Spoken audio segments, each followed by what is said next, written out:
तो आदाब, नमस्कार, गुड इवनिंग, सत श्री अकाल। एक बार फिर आप तमाम लोगों का स्वागत है कि पूरी फैमिली अच्छी होगी।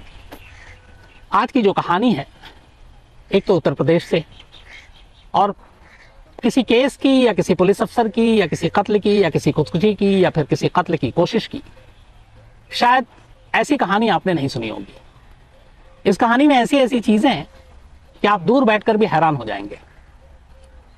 मसलन, क्या आप कभी ने देखा है या सुना है या ऐसा सोच सकते हैं कि एक शख्स खुद को गोली मारे, और वो गोली भी गर्दन पर, हाथ पैर पे नहीं। गोली मारने के बाद वो करीब 5 किलोमीटर तक पैदल चले और अपने घर जाए। घर जाने के बाद जिस पिस्टल से गोली मारी है उस पिस्टल को वो घर पे रखे, फिर वापस उसी जगह पे 5 किलोमीटर दूर आए और आकर उसी जगह पे जहां उसने खुद को गोली मारी बैठ जाए और फिर बेहोश हो जाए। फिर पुलिस आए, उसको अस्पताल ले जाए। क्या ऐसा मुमकिन है? क्या ऐसा मुमकिन है कि एक शख्स कार में खुद को गोली मारे और खून के निशान ही ना हो, खून गायब? एक केस जिसमें पहले हत्या की कोशिश का मामला दर्ज हो, एक सेक्शन लगा। इसके बाद फिर हत्या यानी मर्डर, दूसरा सेक्शन लगा। और फिर कुछ दिनों के बाद सीधे सुसाइड यानी खुदकुशी, तीसरा सेक्शन लगा। यानी एक केस में 3 अलग अलग धाराएं।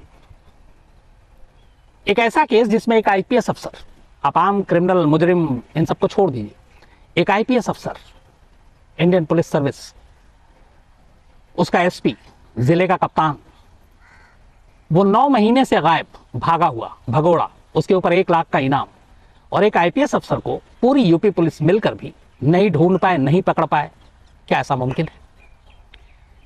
एक ऐसा केस जिसमें एक शख्स कहता है, एक वीडियो बनाता है कि शायद मेरा कत्ल हो जाए और मेरे कत्ल को खुदकुशी करार दिया जाए, और वो उस शख्स का भी नाम लेता है जिसपे उसको शक है कि वो उसका कत्ल करेगा, और इस वीडियो बनाने के 24 घंटे के बाद सचमुच उसकी मौत हो जाती है। ये सारे इत्तेफाक, ये सारी अजीब चीजें इस कहानी से जुड़ी हुई हैं। ये कहानी उत्तर प्रदेश के बुंदेलखंड के महोबा इलाके की है। बुंदेलखंड अपने आप में खासतौर पर इस सीजन में काफी चर्चा में रहता है, क्योंकि गर्मी और पानी की किल्लत शुरू से रही है। तो ये कहानी वहीं से आती है। महोबा में हमारे जो रिपोर्टर हैं नाहिद अंसारी, लखनऊ से हमारे ब्यूरो चीफ कुमार अभिषेक वहां पहुंचे, संतोष हमारे जो सहयोगी हैं उन्होंने इस खबर को कवर की, और इन सब ने जो कुछ किया उसके बाद ये कहानी आपके सामने मैं लेकर आ रहा हूं। बात 27 सितंबर की है, 7 सितंबर 2020 की। महोबा के एक बिजनेसमैन, उनका स्टोन क्रशर का धंधा, साथ में जो पहाड़ों को डायनामाइट से उड़ाया जाता है उसका भी लाइसेंस उनके पास। और ये पूरा जो इलाका है बुंदेलखंड का, यहाँ पे काफ़ी इस तरह के स्टोन क्रशिंग का काम होता है जिससे गिट्टियाँ बनती हैं, पूरे राज्य में सप्लाई होता है और बहुत बड़े पैमाने पर होता है। तो उन्हीं गिट्टियों के धंधे से जुड़े, स्टोन क्रशर के धंधे से जुड़े, पहाड़ों को डायनामाइट से उड़ाने के जो लाइसेंस होते हैं उसके लाइसेंसी एक तरह से बिजनेसमैन, इनका नाम है इंद्रकांत त्रिपाठी। इंद्रकांत त्रिपाठी एक अच्छी खासी मतलब शख्सियत, महोबा के रहने वाले। इन्होंने 7 सितंबर को एक वीडियो बनाया। ये वीडियो अपनी कार में बैठकर वो खुद ही शूट कर रहे हैं, और ये पूरा वीडियो इस वक्त सोशल मीडिया पर है। इस वीडियो में इंद्रकांत त्रिपाठी कहते हैं कि जून में महोबा के जो एसपी हैं मणिलाल पाटीदार, उन्होंने इनको अपने पास बुलाया और कहा कि तुम आजकल ये जो क्रशिंग का काम हो रहा है, स्टोन क्रशर का, वो क्यों नहीं कर रहे हो? तो इन्होंने बताया कि कुछ मजबूरियां हैं। तो उन्होंने कहा नहीं, तुम काम शुरू कर दो, और मुझे हर महीने 6 लाख रुपए चाहिए। और उन्होंने 6 लाख रुपए मांगे। इंद्रकांत त्रिपाठी उस वीडियो में कहते हैं कि मैंने अपनी मजबूरी जताई कि मैं ये पैसे नहीं दे सकता। तो इस पर SP, superintendent of police Mahoba के मणिलाल पाटीदार ने इंद्रकांत को धमकी दी कि अगर तुमने पैसे नहीं दिए तो हमारे पास और भी तरीके हैं, हमारे पास बहुत सारे लोग हैं, फाइनेंसर हैं, और मेरे अंडर में इतनी पुलिस है कि तुम्हारे और तुम्हारे परिवार पे इतने केस डाल दूंगा कि तुम गिनती भी नहीं कर पाओगे। इसके बाद उस वीडियो में ये भी कह रहे हैं इंद्रकांत त्रिपाठी कि जब मैंने फिर भी अपनी मजबूरी जताई कि मैं इतने पैसे नहीं दे सकता, तब एसपी मणिलाल पाटीदार ने धमकी दी कि अगर तुमने ऐसा नहीं किया तो फिर तुम्हारी हत्या करवा देंगे, और ये हत्या भी ऐसी होगी जो हत्या नहीं लगेगी बल्कि ये खुदकुशी लगेगी। उसके बाद वो कहते हैं उसी वीडियो में कि अगर मुझे कुछ हो जाए, मेरी जान चली जाए, तो मेरी मौत के लिए महोबा के एसपी मणिलाल पाटीदार जिम्मेदार होंगे। ये पूरा वीडियो बनाने के बाद इंद्रकांत त्रिपाठी इसको सोशल मीडिया पर डाल देते हैं। इत्तेफाक से सोशल मीडिया पर आते ही खासतौर पर महोबा उसके आसपास चर्चा का विषय बन जाता है। और इंद्रकांत त्रिपाठी एक चीज़ और कहते हैं कि वो इस मामले में ये जो एसपी ने पैसे मांगे हैं जबरन वसूली की, 2 दिन बाद यानी 9 सितंबर को वो एक प्रेस कॉन्फ्रेंस करेंगे और उसमें कुछ और भी खुलासा करेंगे।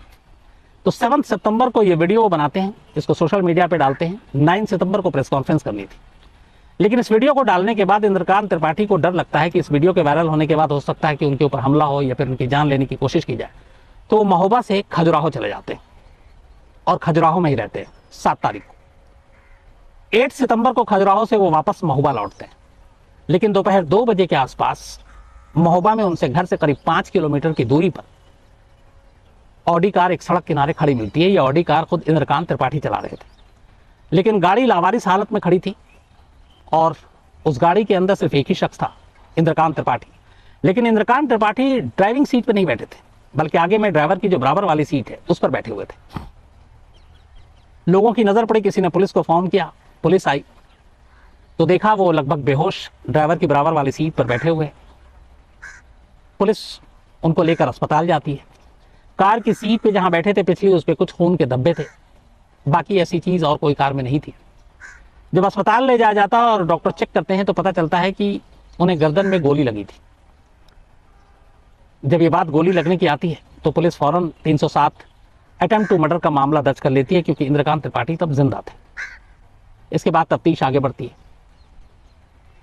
अब अटेम्प्ट टू मर्डर का मामला इधर दर्ज हुआ 8 सितंबर को, तब वो वीडियो भी सबको याद आ गया और उस वीडियो की बातें भी याद आ गई कि इसमें इंद्रकांत त्रिपाठी ने मौत से 24 घंटे पहले, बल्कि घायल होने से, ये लिखा था कि अगर मुझे कुछ होता है तो एसपी जिम्मेदार होंगे मणिलाल पाटीदार।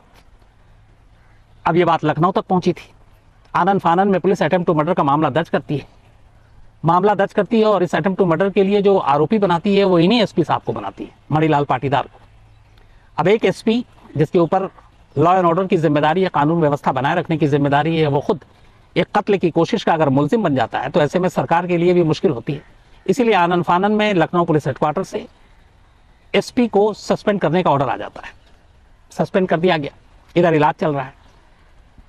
लेकिन 13 सितंबर को इलाज के दौरान अस्पताल में इंद्रकांत त्रिपाठी की मौत हो जाती है।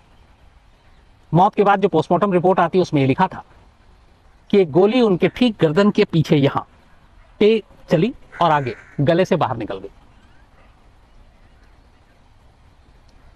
अब 302 का मामला बन गया 307 की जगह, क्योंकि अब तक कत्ल की कोशिश का मामला था, अब यहां कत्ल पूरा हो चुका था। अब 302 का मामला, आरोपी सीधे सीधे एसपी, पुलिस को कायदे से पकड़ना था। लेकिन 307 से 302 के बीच में ये जो 3-4 दिन का फासला था, इस फासले का फायदा उठाते हुए एसपी मणिलाल पाटीदार महोबा से गायब हो गए। मतलब खुद एक पुलिस वाला, पुलिस अफसर, उस डिस्ट्रिक्ट का, उस जिले का सबसे बड़ा अधिकारी, वो गायब। पुलिस लेकिन एफआईआर दर्ज कर लेती है।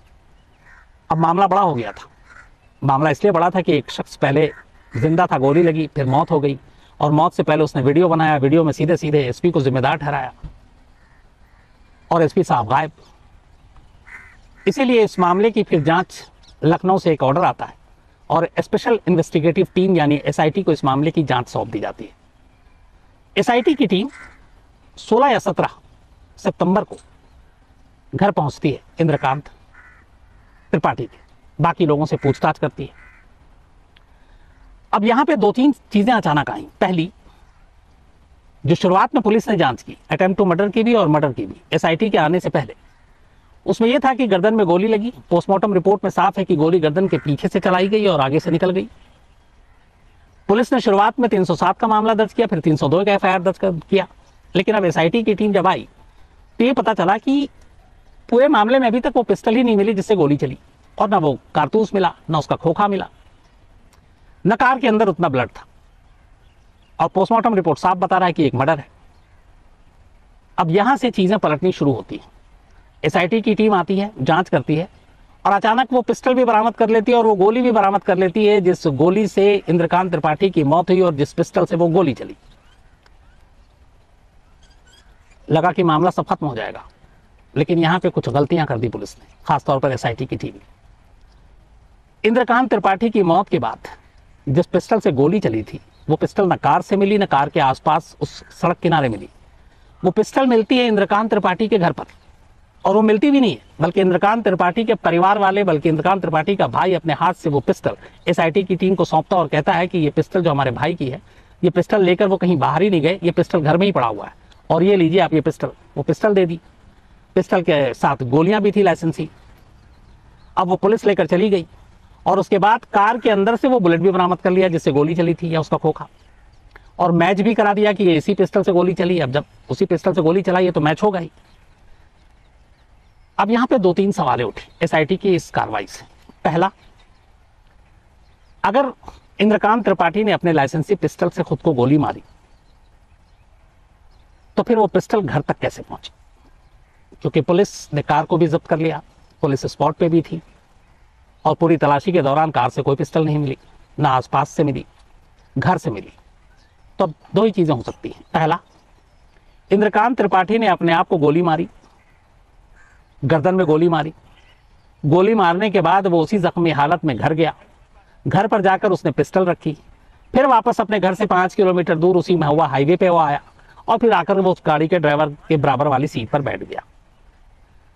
एक गर्दन में जिस शख्स को गोली लगी और गोली आर पार हो गई, क्या वो शख्स उस हालत में हो सकता है कि वो 5 किलोमीटर का सफर तय करे? पहला सवाल। दूसरा सवाल,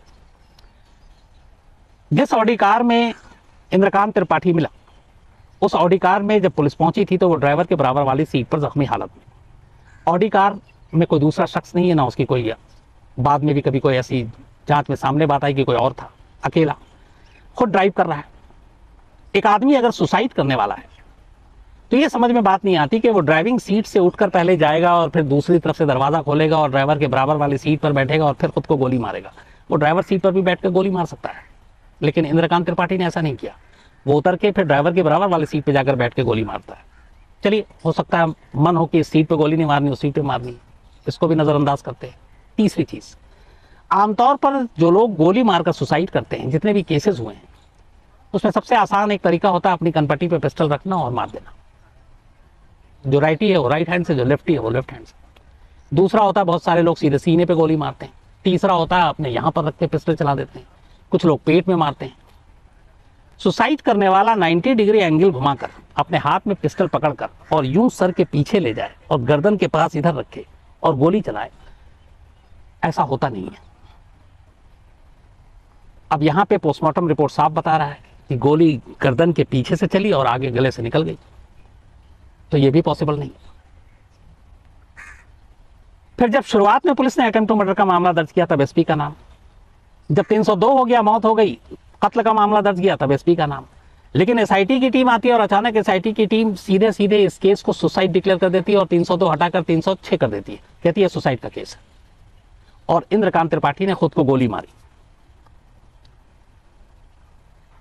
अब ये जो सारे सर्कमस्टेंशियल एविडेंस हैं, जो सारी चीजें बता रही हैं, जो परिवार के लोग बता रहे हैं, वो सारी चीजें यही इशारा कर रही हैं कि इसमें कुछ गड़बड़ है।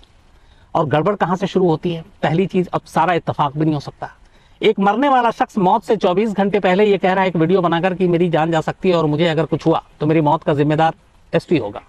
24 घंटे बाद वाकई वो उसी जख्मी हालत में मिलता है और करीब 120 घंटे बाद उसकी मौत भी हो जाती है, वो मर जाता है। एविडेंस सारे एसपी के खिलाफ हैं।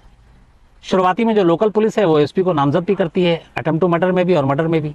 लेकिन जब लखनऊ से टीम आती है और एसआईटी की टीम जांच करती है तो वो पूरा केस बदलकर सुसाइड कर देती है।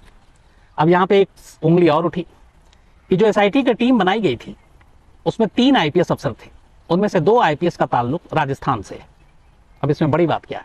तो बड़ी बात यह है कि जिन एसपी मणिलाल पाटीदार को ढूंढा जा रहा है, जिनको इंद्रकांत त्रिपाठी की मौत का जिम्मेदार माना गया, उनका ताल्लुक भी राजस्थान से। तो परिवार का शक यही है कि एक एसपी को बचाने के लिए एसआईटी की टीम ने एक सिंपल और सीधे सीधे मर्डर केस को सुसाइड केस में तब्दील कर दिया। हालांकि इसमें बहुत सारी चीजें अभी आएंगी अगर ईमानदारी से फॉरेंसिक इसकी जांच और रिपोर्ट को सामने रखा जाए तो। पहली चीज, अगर कार में ही सुसाइड किया, कार में ही गोली मारी अपने आप को इंद्रकांत त्रिपाठी ने, तो बुलेट पीछे से चला, गले से बाहर निकला, आर पार हुई गोली। कार के अंदर खून नहीं है, कुछ धब्बे मिले हैं सिर्फ सीट के पीछे। जबकि गोली लगने के बाद और आर पार होने के बाद धारा प्रवाह खून बहना चाहिए था। वो खून के निशान कहाँ गए? दूसरा, पुलिस ने शुरुआत में तफ्तीश की, कोई पिस्टल बरामद नहीं, गोली नहीं मिली। लेकिन 15 दिन बाद, 10-15 दिन बाद वही बुलेट, उसका खोखा कार के अंदर मिल जाता है। अब ये कार 8 सितंबर से पुलिस के कब्जे में है, 8 सितंबर से कब्जे में है। और उसके बाद करीब 10 दिन के बाद बुलेट बरामद होती है, पिस्टल घर से बरामद होता है, जबकि घर वालों का कहना है कि पिस्टल तो अपने हाथ से सौंपे पुलिस को। अब सवाल ये है कि फिर ये बुलेट इतने दिनों बाद कार से कैसे मिली? तो घर वालों का एक इल्ज़ाम है, वो ये है कि पुलिस पिस्टल के साथ बुलेट भी ले गई थी घर से, और ले जाने के बाद चूंकि कार उनके कब्जे में है, उन्होंने कार के अंदर एक फायर किया। फायर करने के बाद खोखा सीट या कहीं पे फंस गया और उन्होंने उसी को निकाल लिया। इससे दो फायदे हुए, एक इसी पिस्टल से गोली चली है, ये फॉरेंसिक में साबित हो जाएगा, और दोनों चीजें सामने आ गई। लेकिन अगर ईमानदारी से जांच हुई तो यहाँ पे पुलिस फंस सकती है। वो कैसे? बेशक इसी पिस्टल से गोली चली, जो बुलेट खोखा मिला है और जो पिस्टल मिला है वो दोनों मैच करेगा, लेकिन जो गोली इंद्रकांत त्रिपाठी के गले से आर पार हुई है, वो जो उसके अंदर उसने अपना निशान छोड़ा है, वो बुलेट मार्क क्या इस पिस्टल और इसके बुलेट मार्क से मिलता है? फॉरेंसिक इन्वेस्टिगेशन में ये बात आसानी से सामने आ जाएगी, क्योंकि ये पता नहीं है कि वो पिस्टल या वो बुलेट कौन सी है, तो ये पता नहीं चलेगा कि कहाँ मारी, लेकिन किस मेक का, किस मार्क का वो था, बुलेट कौन सा था, ये पोस्टमार्टम रिपोर्ट में होगा और फॉरेंसिक रिपोर्ट में पता चल जाएगा। और ये साबित हो जाएगा इस बुलेट और इस जो खोखा बरामद किया है कि ये गले से आर पार हुई थी कि नहीं हुई थी। और परिवार वाले इसका बाकायदा दावा भी कर रहे हैं कि जांच करा लें, दूध का दूध पानी का पानी हो जाएगा। तो अब यहाँ पे इस मामले में एसआईटी की टीम घिर सकती है, क्योंकि जो बचकानी हरकत इस पूरे जांच में अब तक की गई है, ये इनको आगे चल के इनकी फजीहत ही होने वाली है। अब यहाँ तक एक पार्ट। दूसरा, एक आईपीएस अफसर जिसका 8 सितंबर को अटेम्प्ट टू मर्डर के मामले में नामजद होता है, उसके बाद आनन फानन में उसको सस्पेंड कर दिया जाता है, फिर 302 का मामला दर्ज होता है और वो गायब है। फजीहत ये भी है कि यूपी पुलिस के ऊपर प्रेशर है, तो गायब है तो अब भैया आप बड़े बड़े क्रिमिनल को उठा लेते हैं, पकड़ लेते हैं, ठोक देते हैं। यहाँ एक आईपीएस अफसर को पकड़ने में आपकी इतनी हवा खराब हो रही है, तो ये दिखाने के लिए कि नहीं हम पकड़ने की कोशिश कर रहे हैं, पहले 25,000 रुपए का इनाम डिक्लेयर किया जाता है इस आईपीएस अफसर पर, मणिलाल पाटीदार पर। इसके बाद फिर कुछ वक्त बीतता है और ये दिखाने के लिए कि नहीं हम लोग बहुत सीरियस हैं, उस इनाम को बढ़ाकर 1 लाख रुपए कर दिया जाता है। तो इस वक्त यूपी के इस आईपीएस अफसर मणिलाल पाटीदार, जो महोबा के एसपी रहे, 1 लाख के इनामी भगोड़े, मतलब अगर उनका कोई सुराग दे दे तो 1 लाख रुपए उसे मिलेगा। एक पुलिस महकमे सरकार की तरफ से अपने ही एक आईपीएस अफसर को इस तरह से उसके ऊपर 1 लाख का इनाम रखना, उसे ढूंढना या पता देने वाले के लिए, ये अपने आप में शर्मनाक है। और इससे भी शर्मनाक ये है कि सितंबर से आज जून हो गया, 2020-2021, 9 महीने करीब बीत गए। 9 महीने में यूपी पुलिस इस आईपीएस अफसर का सुराग तक नहीं लगा पाई, मतलब पकड़ ही नहीं पाई। तो वैसे में ये भी उंगली उठता है कि आप लॉ एंड ऑर्डर, क्रिमिनल के अंदर खौफ, जुर्म कम करना, सारे दावे एक तरफ, एक आप अपने ही अंदर के एक आईपीएस अफसर को 9 महीने तक आप पकड़ नहीं पा रहे हैं, ढूंढ नहीं पा रहे हैं, फिर ये कैसी पुलिसिंग? यहीं पे एक दूसरा शक उठता है, वो ये है कि पकड़ तो ले, पता भी है, लेकिन एक गड़बड़ी हो रही है। इस बीच में इस आईपीएस अफसर मणिलाल पाटीदार की तरफ से एक अर्जी दी गई कि इस मामले की जांच सीबीआई से कराई जाए। एक ऐसा पुलिस अफसर जो कत्ल के आरोपी, जिसके ऊपर अब खैर सुसाइड का मामला दिखा दिया तो खुदकुशी के लिए मजबूर करने का मामला, जो 9 महीने से फरार है, वो खुद कह रहा है आप सीबीआई की जांच कराओ। इसका मतलब क्या है? तो इसका भी मतलब है, इंद्रकांत त्रिपाठी के परिवार ने इल्जाम लगाया है कि दरअसल सीबीआई जांच की मांग एसपी इसलिए कर रहे हैं, इसके जरिए वो अपने सीनियर पुलिस अफसरों को मैसेज दे रहे हैं कि देखो, अगर मेरे साथ कुछ उल्टा पुल्टा हुआ तो फिर कोर्ट, अगर सीबीआई जांच नहीं भी होती तो कोर्ट में जाकर मैं बाकी के नाम का खुलासा कर दूंगा, क्योंकि अगर उगाही कर रहा हूं तो मैं अकेले नहीं कर रहा हूं, हिस्सा और भी जाता है। और जिस जगह हम लोग रहते हैं, इस सिस्टम को आम लोग भी बहुत अच्छे से जानते हैं कि अगर कोई रिश्वतखोर है तो अकेले पैसे हजम नहीं करता, एक चेन बना होता है, एक पूरी लिस्ट होती है, नीचे से ऊपर तक पैसे कैसे जाते हैं। तो बहुत मुमकिन है कि 9 महीने से एक आईपीएस अफसर को यूपी पुलिस इसलिए भी नहीं पकड़ पा रही है क्योंकि लगता है कि उसकी गिरफ्तारी और ज्यादा उनके लिए मुश्किलें पैदा कर सकती है। क्योंकि अगर उसने ओपनली मीडिया में, कोर्ट में ये कह दिया कि हाँ, इंद्रकांत त्रिपाठी से मैंने पैसे मांगे थे, लेकिन ये पैसे सिर्फ अपने लिए नहीं मांगे थे, ये मेरे से ऊपर जो सीनियर अफसर है उनको भी जाता है हिस्सा, तो फिर चेन लंबी जाएगी, नाम और भी आएंगे। हालांकि मुझे उम्मीद कम है कि ऐसा होगा, क्योंकि इससे पहले भी बहुत सारी चीज़ें हुई, लेकिन ऊपर तक फिर नाम नहीं आ पाता है किसी का। लेकिन कुल मिलाकर इस केस ने यूपी पुलिस को एक तरह से और भी बदनाम कर दिया, क्योंकि एक तरफ एक आईपीएस अफसर आप 9 महीने से नहीं पकड़ पा रहे, तो फिर आपके बाकी दावे पे लोग शक करेंगे, और दूसरा एक ऐसा केस जिसको पहले कत्ल की कोशिश, फिर कत्ल और उसके बाद खुदकुशी में तब्दील करना, इस पे भी शक है। अब इस मामले की जांच कितनी ईमानदारी से होती है मालूम नहीं, क्योंकि एक पुलिस का मामला और पुलिस की टीम ही जांच कर रही है, तो क्या एक पुलिस की टीम अपने ही पुलिस महकमे के एक अफसर को बचाने के लिए ईमानदारी से जांच करेगी, ये भी एक बड़ा सवाल है। लेकिन कुल मिलाकर जिस तरह से इस केस को हैंडल किया गया और जिस तरीके से 9 महीने से एक आईपीएस अफसर ने पूरी यूपी पुलिस को घुमा रखा है, 1 लाख का सर पे इनाम लेके भी छुपा हुआ है या उसे छुपाया गया है, ये सारी चीज़ें पुलिस महकमे के लिए कम से कम अच्छी नहीं।